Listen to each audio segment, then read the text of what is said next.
ರಾಜ್ಯ ಸರ್ಕಾರದ ಮಹತ್ವಾಕಾಂಕ್ಷೆಯ ಗೃಹಲಕ್ಷ್ಮಿ ಯೋಜನೆಯಡಿ ಅರ್ಹ ಮಹಿಳೆಯರಿಗೆ ಪ್ರತಿ ತಿಂಗಳು 2,000 ರೂಪಾಯಿ ಆರ್ಥಿಕ ನೆರವು ನೀಡಲಾಗುತ್ತಿದ್ದು, ಯೋಜನೆ ಯಶಸ್ವಿಯಾಗಿ ಮುಂದುವರಿಯುತ್ತಿದೆ.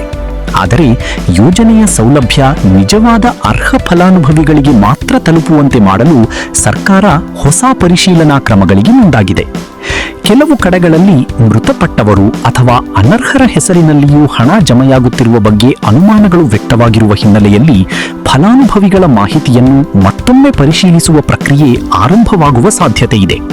ಇದರ ಭಾಗವಾಗಿ ಬಯೋಮೆಟ್ರಿಕ್ ಬೆರಳಚ್ಚು ಆಧಾರಿತ ಗುರುತು ದೃಢೀಕರಣಕ್ಕೆ ಸರ್ಕಾರ ಒತ್ತು ನೀಡುತ್ತಿದೆ ಎನ್ನಲಾಗಿದೆ.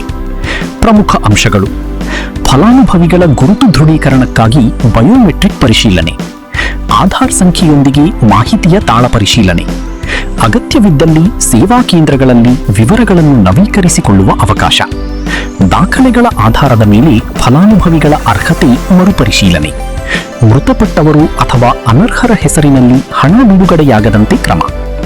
ಸರ್ಕಾರದ ಉದ್ದೇಶ ಯೋಜನೆಯ ಪಾರದರ್ಶಕತೆಯನ್ನು ಹೆಚ್ಚಿಸಿ ನಿಜವಾದ ಫಲಾನುಭವಿಗಳಿಗೆ ಮಾತ್ರ ಸೌಲಭ್ಯ ತಲುಪುವಂತೆ ಮಾಡುವುದಾಗಿದೆ. ಈ ಕುರಿತು ಅಧಿಕೃತ ಮಾರ್ಗಸೂಚಿ ಹಾಗೂ ಆದೇಶ ಹೊರಬಂದ ಬಳಿಕ ಹೆಚ್ಚಿನ ಮಾಹಿತಿ ಲಭ್ಯವಾಗಲಿದೆ.